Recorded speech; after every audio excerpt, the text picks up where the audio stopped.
صدقه. زمانی که الله عزوجل زکات را بر مسلمانان فرض نمود و مقادیر آن را نیز بیان کرد، همچنین باب وسیعی نیکویی را از خلال صدقه نفلی گشود، زیرا که برای تقرب به الله متعال غیر از صدقه فرضی صدقه نفلی نیز داده می شود. صدقه نفلی در همه اوقات مستحب است و بخصوص در هنگام نیاز. در کتاب الله و در سنت رسول الله صلی الله علیه و سلم بر آن تشویق شده، طوری که الله تعالی فرموده است: چه کسی به الله قرض حسنه میدهد تا آن را برایش چندین برابر بسیار زیاد بگرداند.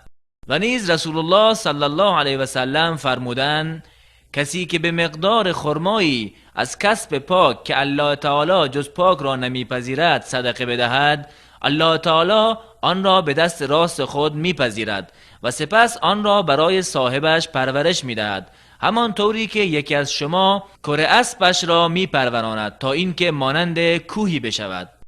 و نبی اکرم صلی الله علیه و سلم کسی را که پنهانی صدقه میدهد در جمله 7 کسی شمرده که الله تعالی در سایه خود در روزی که سایه‌ای جز سایه او نیز قرار میدهد، و مردی که صدقه میدهد پنهانی، طوری که دست چپش از آنچه که دست راستش انفاق کرده نمیداند. و نبی اکرم صلی الله علیه و سلم فرمودند: صدقه اشتباه را چنان خاموش می کند که آب آتش را خاموش می سازد. و مستحب است برای هر مسلمان که به خویشاوندان نیازمند خود که نفقه آنها بر وی لازم نیست صدقه بدهد، مانند عموهایش و داییهایش و زن به شوهر فقیرش و امثال اینها، که این صدقه بهتر است از صدقه دادن به دیگران. الله تعالی می‌فرماید: یتیمی خویشاوند.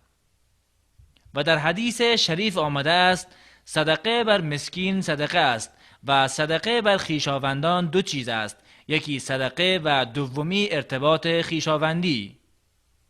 باید که زکات را از مال حلال خوب و دوست داشتنی خود برگزیند. الله تعالی فرموده است: هرگز به نیکویی نائل نمی شوید تا از آنچه که دوست می دارید انفاق کنید. همچنین پنهانی صدقه دادن سنت است، زیرا که این شیوه به اخلاص نزدیکتر و از ریاکاری و خودنمایی دورتر است و به معزز داشتن فقیر نیز نزدیکتر می باشد. الله تعالی فرموده است: اگر صدقات را آشکار بسازید خوب است و اگر به طور پنهانی به فقرا بدهید برای شما بهتر است. بقره 271. اگر در ظاهر کردن صدقه مصلحتی بود، مانند این که دیگران از وی در انفاق پیروی کنند و نیز تشویق حاضرین بود، ظاهر کردنش مستحب است، ولی مسلمان باید به نیت خود متوجه باشد. و در زکات و صدقه دادن پاکسازی نفس است. الله تعالی فرموده است: از مالهایشان صدقه بگیر، آنها را پاک بساز و تزکیه بکن با آن. همچنین در آن پیروی از پیشوای ما محمد صلی الله علیه و سلم که برای بلال فرمودند: ای بلال، انفاق کن و بیم کم کردن از صاحب عرش مدار. همچنین الله تعالی عوض آنچه را مسلمان انفاق کرده برایش میدهد. الله تعالی در این مورد میفرماید: و آنچه را که انفاق کردید عوضش را میدهد و او بهترین روزی دهنده است. و رسول الله صلی الله علیه و سلم فرمودند: ای گروه تجار، خرید و فروش سخنان بیهوده گفتن و قسم یاد کردن دارد، پس آن را با صدقه دادن بیاموزید. و از فواید صدقه نفلی کسب حسنات و کفاره گناهان می باشد.